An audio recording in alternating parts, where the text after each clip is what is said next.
Un ultimatum tombe, l'or devient l'arme centrale.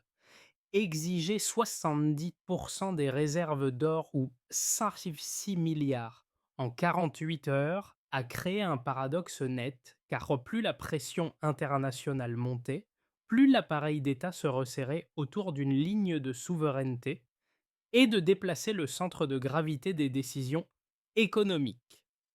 Que signifie ce basculement concret pour ceux qui regardent Ibrahim Traoré refuser une manœuvre pensée pour plier un État entier dans un système mondialisé sous contrainte?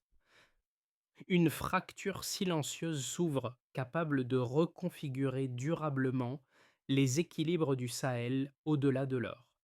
Cette analyse promet une lecture claire et structurée d'une crise souvent réduite à des chiffres bruts et à des réactions diplomatiques d'immédiates. Elle vise à montrer comment une contrainte financière présentée comme inévitable a révélé des mécanismes de pouvoir plus profonds que la simple gestion d'une dette. Le bénéfice pour l'observateur est direct. Marwari, comprendre en 10 mots comment une pression externe peut devenir un levier interne de décision. L'enjeu dépasse la question de l'or. Il touche à la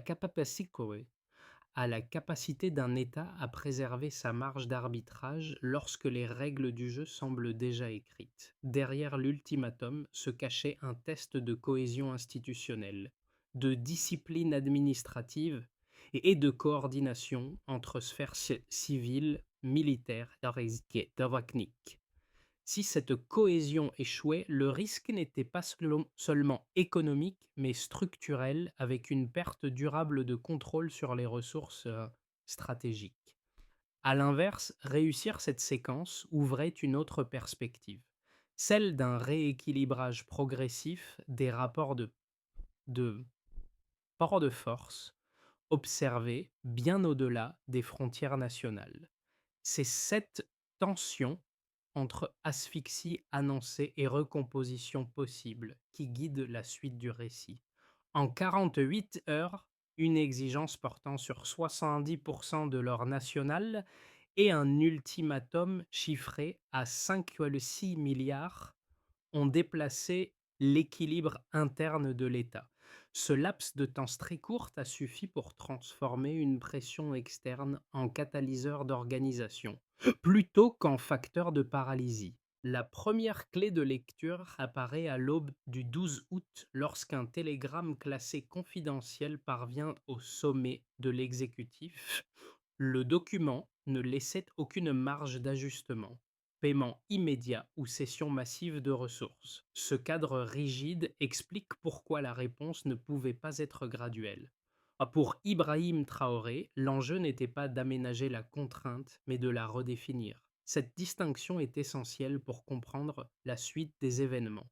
Dans les heures qui suivent, un élément rarement mentionné entre en jeu: la confirmation interne de l'existence d'un gisement aurifère significatif, jusqu'alors absent des évaluations occidentales. Cette information, validée avant même l'ultimatum, modifie la lecture stratégique du dossier. Elle ne supprime pas la pression, mais elle en change la nature. La crise n'oppose plus uniquement un débiteur à des créanciers puissants. Elle confronte deux asymétries d'information. Le contexte régional accentue cette dynamique. Les signaux remontant de plusieurs capitales africaines indiquent que l'ultimatum s'inscrit dans une séquence plus large de pressions économiques ciblant les États du Sahel. Cette perception partagée réduit l'isolement politique du Burkina Faso et renforce la légitimité d'une réponse collective, même informelle.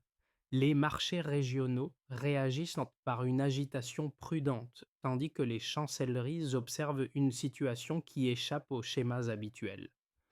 Ainsi, le décor est préposé par une contrainte financière extrême, une information stratégique dissimulée et un environnement géopolitique déjà sous tension. Ce faisceau d'éléments explique pourquoi la réaction initiale n'a pas pris la forme d'un repli défensif, mais d'une mobilisation méthodique, pensée pour redistribuer le pouvoir d'action à l'intérieur même de l'État. Dans cette phase initiale, une figure s'impose comme fil conducteur sans monopoliser la scène. Ibrahim Traoré agit moins comme un symbole que comme un point de coordination. Son rôle consiste à agréger des compétences hétérogènes et à imposer un tempo clair, plutôt qu'à multiplier les déclarations. Cette posture tranche avec les réflexes défensifs attendus dans une crise de ce type. Autour de lui, un cercle resserré se forme rapidement.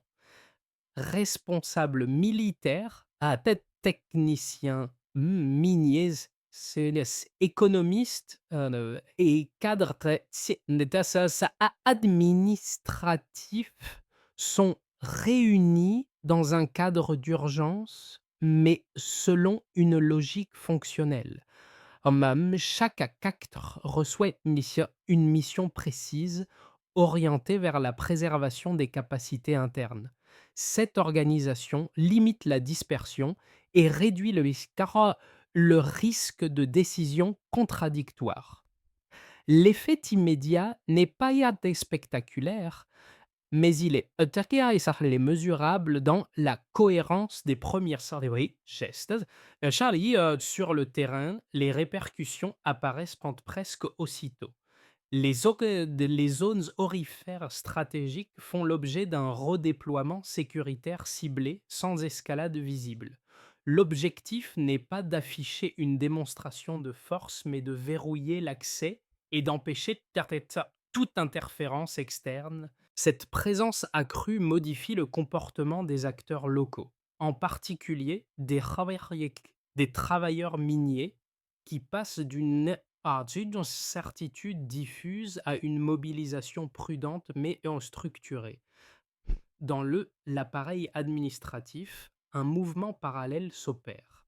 Les services financiers et logistiques réévaluent les flux, identifiant les points de vulnérabilité et clarifient les chaînes de décision.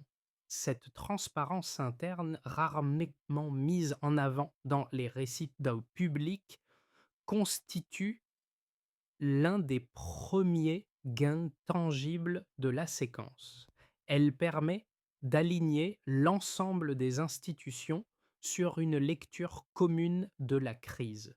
Le sens de cette étape est simple: transformer une menace immédiate en capacité d'action coordonnée. Le basculement commence par une rupture nette entre l'attente externe et la réponse interne.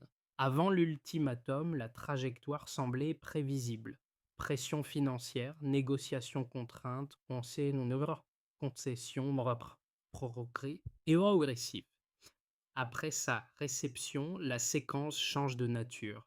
Ibrahim Traoré pose aussi un cadre bref, sans ambiguïté, qui redéfinit l'ordre des priorités et neutralise l'automatisme attendu. Ce passage du gérer la date d'Alidawara, protéger la ressource, constitue le point d'activation de toute la dynamique. La chronologie s'organise alors en trois temps distincts. Le premier est celui de l'urgence structurée. Dans les 2 heures suivant l'ultimatum, les circuits décisionnels se resserrent, les réunions s'enchaînent, mais sans dispersion. Les décisions prises ne visent pas à répondre publiquement à la pression, mais à sécuriser les leviers matériels, sites miniers, routes de transport, points de stockage. Cette orientation explique pourquoi les premiers mouvements observés à l'extérieur ont été mal interprétés.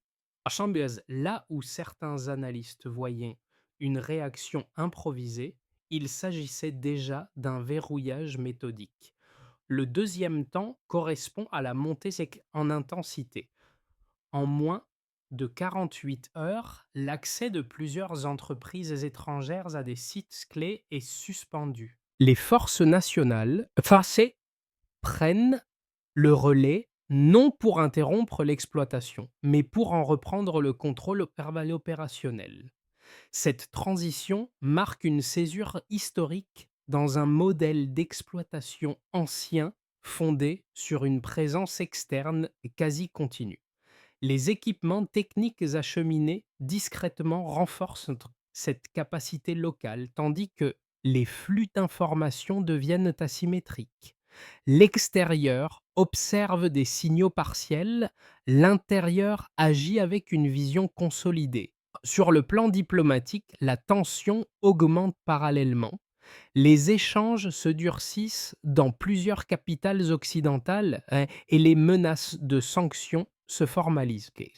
Pourtant, cette montée verbale ne produit pas l'effet dissuasif escompté. Elle confirme au contraire la lecture initiale.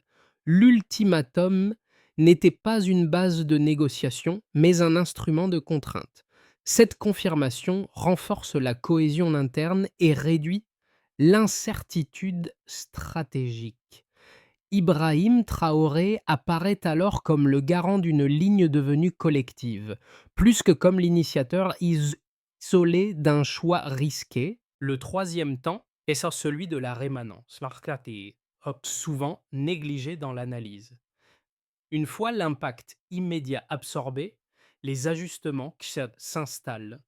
Les unités déployées stabilisent en leur présence. Les administrations financières recalculant les marges de manœuvre en anticipant différents niveaux de pression externe. Les relais revenus miniers, auparavant orientés vers des circuits extérieurs, commencent à être redirigés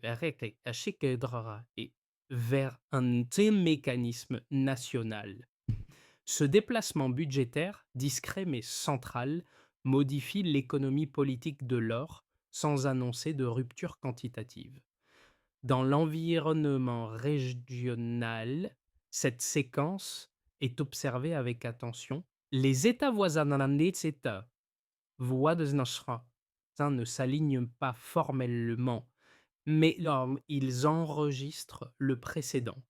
L'idée qu'une contrainte économique puisse être absorbée par une réorganisation interne plutôt que par une concession s'installe progressivement.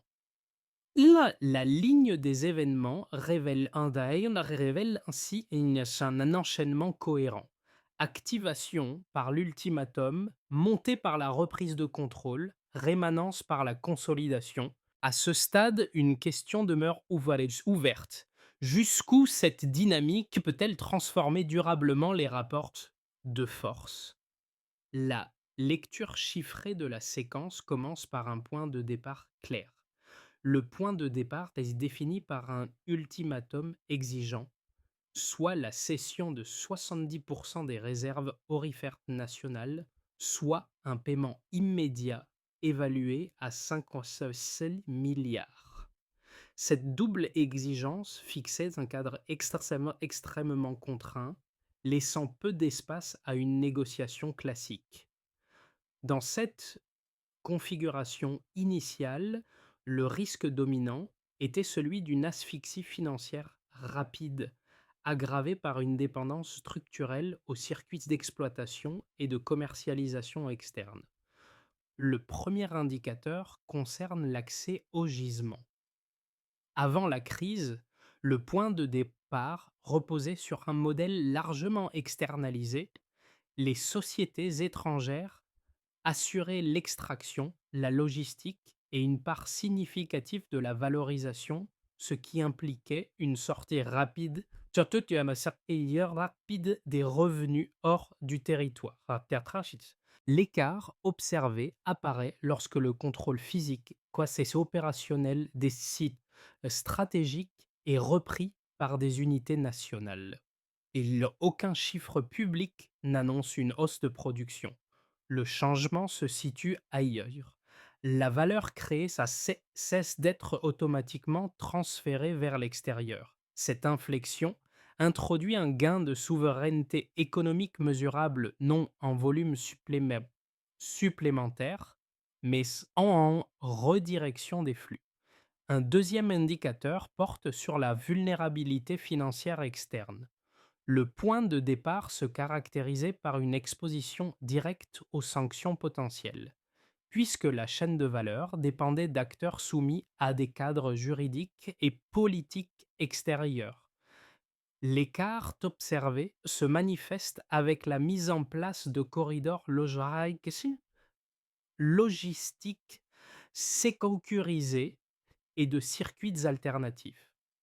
Là encore, aucun montant nouveau n'est communiqué.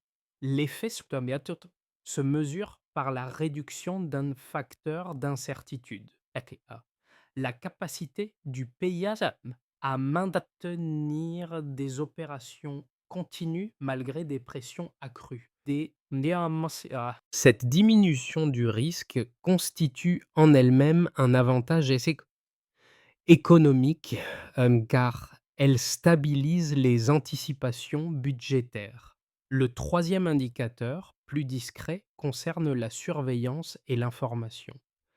Les ressources régionales évoquent trois occurrences d'images satellitaires signalant des mouvements inhabituels dans des zones aurifères jusque-là considérées comme secondaires. Pour les observateurs externes, ces signaux étaient interprétés comme une activité irrégulière. Pour les autorités burkinabées, ils correspondaient à une transition vers une autonomie opérationnelle accrue appuyée par des équipements techniques récemment déployés. Le point de départ était celle d'une visibilité partagée, voire dominée par des acteurs extérieurs. L'écart observé introduit une asymétrie informationnelle favorable, où l'État maîtrise davantage ce qui est vu, exploité et protégé. Pris ensemble, ces indicateurs montrent que la transformation ne se lie pas dans une croissance soudaine ou dans des chiffres pédestres spectaculaires. Elle se situe dans la reconfiguration des paramètres structurels. Le montant exigé par l'ultimatum n'a pas disparu, mais sa capacité de contrainte a été atténuée par la réorganisation interne. Cette lecture permet de comprendre pourquoi la stratégie adoptée par Ibrahim Traoré ne cherche pas à afficher des performances immédiates, mais à modifier les conditions mêmes dans lesquelles les chiffres produisent leurs effets. La logique du point de départ à l'écart observé révèle ainsi une mutation silencieuse. Les nombres ne racontent pas une expansion, mais un rééquilibrage. En changeant la circulation de la valeur, la gestion du risque et le contrôle de l'information, la crise a généré une capacité nouvelle à absorber des pressions extérieures sans augmenter les volumes ni promettre des gains rapides. C'est cette transformation qualitative plus que quantitative qui constitue le cœur du déplacement observé. L'analyse la plus rigoureuse commence par reconnaître la solidité des objections adressées à la stratégie adoptée. La première critique, largement partagée dans les cercles économiques, affirme qu'un État confronté simultanément à un ultimatum, à une menace de sanctions et à une dépendance ancienne aux circuits externes s'expose mécaniquement à une contraction sévère de ses marges de manœuvre. Selon cette lecture, interrompre ou réorganiser les flux aurifères en pleine crise accroît l'isolement international, réduit l'accès au financement et fragilise la capacité de négociation. La solution jugée la moins risquée aurait été un compromis minimal destiné à gagner du temps. Une seconde objection, d'ordre géopolitique, soutient que la reprise rapide du contrôle des sites miniers crée un déséquilibre durable avec les puissances occidentales impliquées dans la région. Cette position estime que les leviers ce levier diplomatique et financier du G7, appuyé par les institutions multilatérales, rendent toute résistance coûteuse à moyen terme. Dans ce cadre, une approche graduelle fondée sur des consultations et des contre-propositions auraient permis de préserver une partie de la souveraineté tout en limitant l'escalade. Ces arguments sont cohérents, mais leur limite apparaît lorsqu'on les confronte au contexte précis de l'ultimatum. Les éléments disponibles indiquent que l'exigence initiale ne prévoyait aucune zone de négociation intermédiaire. Le choix n'était pas entre un compromis et une rupture, mais entre une acceptation intégrale de la contrainte ou une réorganisation interne immédiate. Dans ces conditions, la logique du compromis perdait de sa fonction habituelle, puisqu'elle n'aurait ni réduit la pression, ni différé les sanctions potentielles. De plus, le risque diplomatique existait indépendamment de la réponse choisie. L'ultimatum constituait déjà un signal de durcissement. La stratégie retenue ne crée pas ce risque. Elle cherche à le gérer autrement, en reconfigurant l'accès aux mines, en sécurisant les corridors et en redirigeant les flux vers un mécanisme national. L'État a restauré une capacité d'action interne là où l'option du compromis n'en offrait plus. La réponse ne nie pas les coûts potentiels, mais elle parie sur une réduction de la vulnérabilité structurelle plutôt que sur un apaisement incertain. Ainsi, la solidité de cette stratégie tient moins à une posture de défi qu'à une lecture réaliste de l'absence d'alternative fonctionnelle. Elle transforme une contrainte unilatérale en terrain de réorganisation, là où l'acceptation aurait figé durablement l'asymétrie initiale. Et puis, un fait devient évident. Le centre de gravité a déjà changé. Ce moment charnière ne se lit pas dans une annonce officielle, mais dans un détail longtemps invisible avant même que l'ultimatum ne soit délivré, une confirmation interne sur l'existence d'un gisement aurifère inexploité avait été validée par des équipes techniques nationales. Cette information, absente des évaluations occidentales, modifie radicalement la portée de la crise. Elle ne supprime ni la dette ni la pression, mais elle transforme la nature du rapport de force en introduisant une asymétrie de connaissances. À partir de ce point, la résistance ne repose plus uniquement sur le refus d'une exigence financière. Elle s'appuie sur la maîtrise d'un levier stratégique que l'extérieur ne voit pas pleinement. Les mouvements détectés par des images satellitaires étrangères sont interprétés de manière fragmentaire, tandis que, côté burkinabé, ils s'inscrivent dans un plan cohérent de sécurisation et de préparation. Cette dissociation entre ce qui est observé et ce qui est compris crée un avantage discret mais décisif. Ibrahim Traoré se trouve ainsi repositionné. Il n'agit plus seulement comme un dirigeant opposant un non à une contrainte, mais comme un acteur exploitant une information souterraine pour redéfinir le terrain même de la confrontation. Le cœur de la crise se déplace alors. Il ne s'agit plus d'un bras de fer comptable, mais d'une lutte d'horloge autour de la connaissance, du contrôle et du timing. Et cette révélation centrale éclaire rétrospectivement l'ensemble de la séquence. Ce qui apparaissait comme une réaction audacieuse prend la forme d'une stratégie ancrée dans un avantage invisible, capable d'influencer durablement les équilibres au-delà de l'épisode immédiat. Les effets de la séquence ne se manifestent pas de manière uniforme. Ils se déploient par ondes successives, touchant différemment 4 groupes clés, chacun révélant une facette du basculement en cours. Cette différenciation permet de mesurer la portée réelle des décisions prises au-delà du registre symbolique. Pour les nations voisines, d'abord, l'impact est surtout perceptif et stratégique. Au Mali, au Niger et en Guinée, la posture adoptée par le Burkina Faso est observée comme un précédent possible.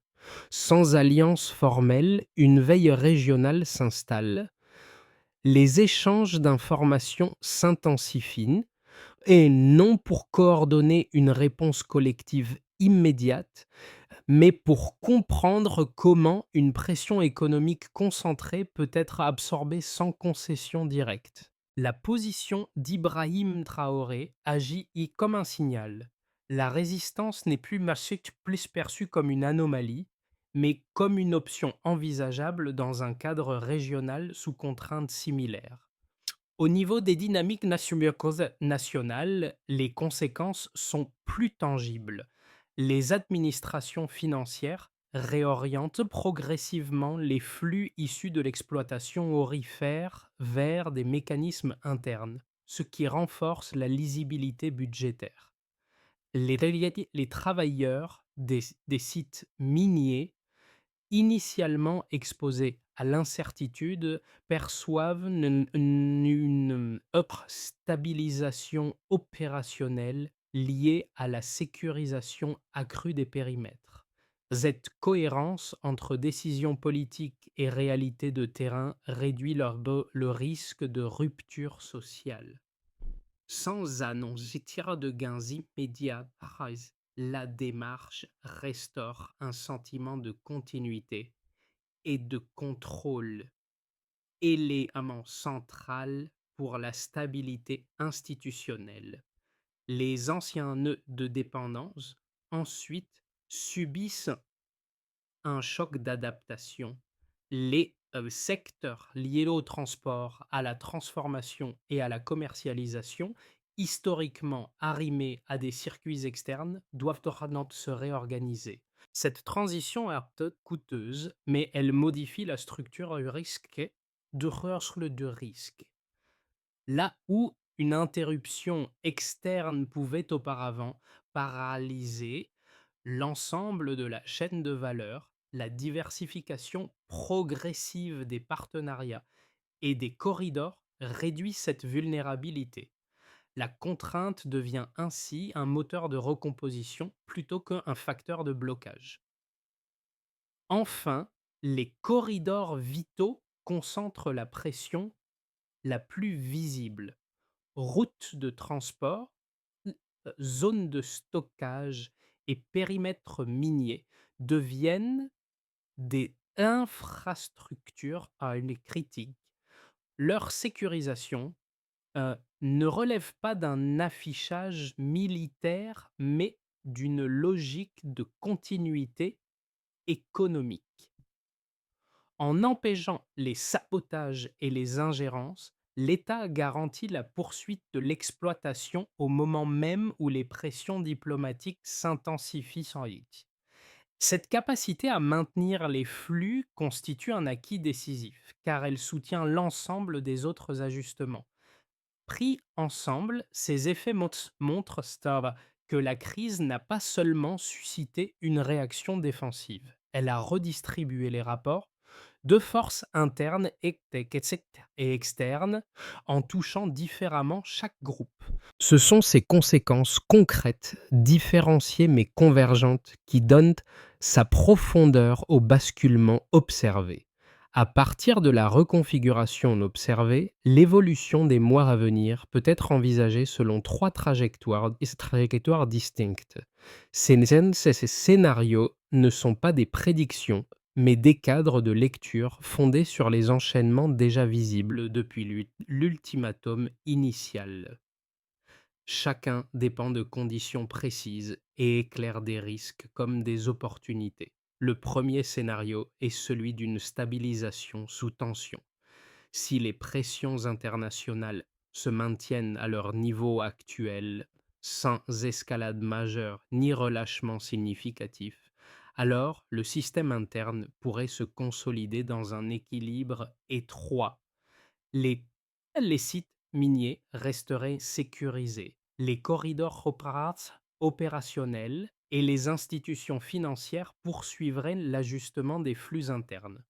Dans cette hypothèse, le coût principal serait diplomatique et opérationnel, avec une vigilance permanente requise. L'État conserverait à sa capacité d'action, mais au prix d'une mobilisation constante de ses ressources administratives et sécuritaires. Le deuxième scénario ouvre la voie à une consolidation élargie.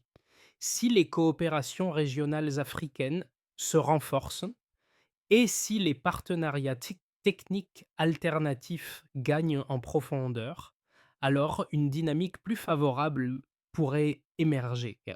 Et prendre des seuils, la diversification logistique réduirait les vulnérabilités, tandis que les revenus redirigés vers des mécanismes nationaux pourraient ça pourrait soutenir des secteurs non miniers.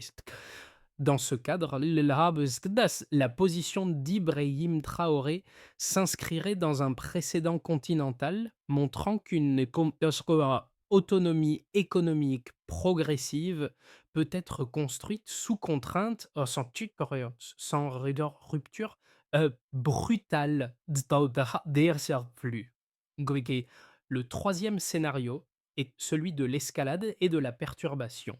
Si les sanctions se durcissent simultanément sur plusieurs fronts, alors les chaînes d'approvisionnement et les circuits financiers pourraient subir des chocs répétés. Cette situation n'impliquerait pas nécessairement un effondrement immédiat, mais une fragmentation accrue des capacités internes. La résilience dépendrait alors de la rapidité des réallocations stratégiques déjà engagées et de la capacité à absorber des perturbations successives.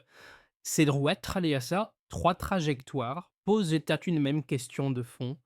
Si les paramètres actuels évoluent à la marge, alors jusqu'où une réorganisation structurelle peut-elle transformer l'ensemble du système? La réponse ne réside pas dans un chiffre unique, mais dans la cohérence des choix opérés dans le temps. Au-delà des institutions, la crise redessine la manière dont plusieurs segments de la société perçoivent leur place dans le système économique et politique. Trois groupes en particulier réagissent à des niveaux différents, révélant des attentes et des ajustements distincts face à la reconfiguration en cours. Chez les jeunes, l'épisode agit comme un révélateur structurel. La question de l'or et de la dette dépasse le débat technique pour toucher à la maîtrise des leviers économiques fondamentaux. Cette génération, exposée à des récits contradictoires venus de l'extérieur, observe comment un État tente de reprendre l'initiative sous contrainte. L'intérêt ne porte pas tant sur l'idéologie que sur la faisabilité d'une trajectoire alternative, capable de produire des marges d'action réelles dans un environnement mondialisé. Pour les travailleurs, notamment dans les secteurs miniers et logistiques, l'impact est plus concret. La sécurisation des sites et la réorientation des flux donnent une visibilité nouvelle à des activités longtemps sont perçues comme périphériques aux bénéfices nationaux. Même sans annonce salariale ou sociale immédiate, la reconnaissance implicite du rôle stratégique de ces métiers modifie la relation au travail. Elle renforce l'idée que l'effort local participe directement à la stabilité collective, réduisant ainsi le sentiment de déconnexion entre production et décision. La diaspora, enfin, adopte une posture d'observation active. L'intensification de la couverture médiatique internationale suscite un besoin de compréhension fine des enjeux réels, au-delà des slogans et des prises de position partisanes. Cette attention accrue se traduit par une circulation d'analyses, de débats et de comparaisons avec d'autres expériences nationales. La diaspora devient ainsi un espace de médiation où se confrontent les lectures internes et externes de la crise. Ces trois regards convergent vers une même interrogation. Comment une société ajuste-t-elle ses attentes lorsque les événements révèlent que la protection d'un levier économique vital engage bien plus que des choix budgétaires. À ce stade, la transformation engagée exige une séquence d'actions lisibles, coordonnées et mesurables. L'objectif n'est pas de répondre à l'urgence par des gestes ponctuels, mais d'ancrer la réponse dans une architecture durable. La méthode associée à Ibrahim Traoré repose sur une logique simple. Chaque contrainte externe doit produire un gain organisationnel interne, faute de quoi la riposte s'épuise. La première étape consiste à sécuriser durablement les infrastructures critiques. Meine, routes de transport et zones de stockage doivent passer d'un dispositif réactif à un cadre permanent. L'enjeu n'est pas l'intensité militaire, mais la prévisibilité logistique. Le critère de suivi est clair: réduire les interruptions opérationnelles et stabiliser les flux, même sous pression diplomatique accrue. La deuxième étape vise à diversifier les chaînes de transformation. Tant que l'or dépend majoritairement de circuits extérieurs et pas que de l'intérieur, pour être traité et valorisé, la vulnérabilité persiste. Le développement de capacités locales et l'ouverture de partenariats techniques non conditionnels permettent de réduire cette dépendance. Le progrès ne se mesure pas par un volume supplémentaire, mais par l'augmentation de la part des opérations maîtrisées sur le territoire. La troisième étape porte sur la structuration financière interne. Les revenus redirigés vers un mécanisme national doivent être gérés avec une traçabilité renforcée. Cette discipline budgétaire est essentielle pour convertir la ressource minérale en investissement tangible, qu'il s'agisse d'agriculture, d'infrastructure ou d'industrie de transformation. L'indicateur clé devient alors la part du budget soutenu par ces ressources internes. Enfin, une quatrième étape concerne la consolidation des relais régionaux. Il ne s'agit pas de formaliser des alliances rigides, mais de stabiliser des coopérations fonctionnelles capables d'amortir les chocs extérieurs.